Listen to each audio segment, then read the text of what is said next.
আমি সেদিন একটা পডকাস্ট দেখছিলাম, আর সেখানে বলছিল কখনো কখনো এমন মনে হয় যে আমরা একটা টাইম লুপের মধ্যে ফেসে আছি।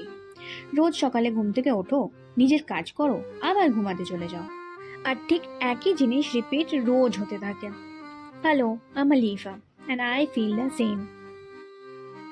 সকালবেলা শপ, দুপুরবেলা বাড়ি, আবার বিকেলবেলা শপ, তারপরে মার্কেট, একই টাইম লুপের মধ্যে বারবার ঘুরছি।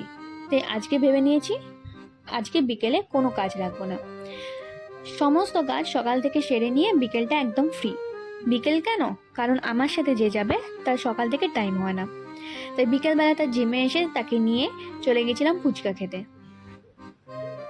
আর মজার ব্যাপার শুনবে, 20 টাকার ফুচকা খাওয়ার পর রিয়েলাইজ হয়েছে 500 টাকা পকেটে।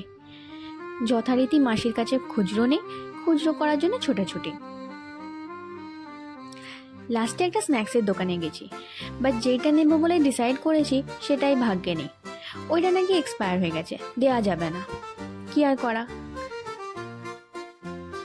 তাই লাস্টে 10 টাকার একটা জলের বোতল কিনে ফুচকার পয়সা মেটানো হলো।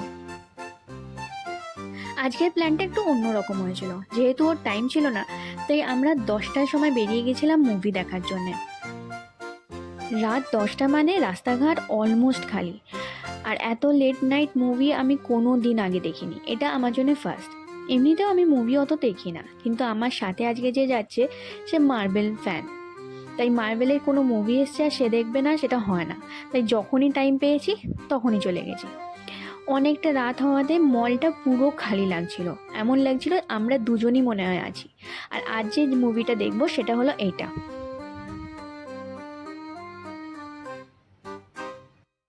Movie is not my thing, but ও মার্বেলের জন্য ক্রেজি।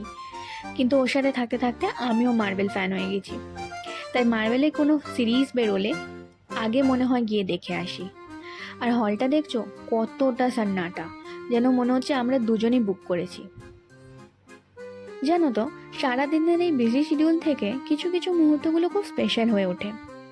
তাই কখনো কখনো ব্যস্ত কাজ বন্ধ রেখে নিজেকে সময় দেওয়াটা খুব ইম্পর্ট্যান্ট। চলো, অনেক রাত হওয়াতে রাস্তা পুরো ফাঁকা, ধীরে সুস্থে বাড়ি যাই। আবার তোমাদের সাথে দেখা হবে অন্য কোনো ব্লগে। টাটা।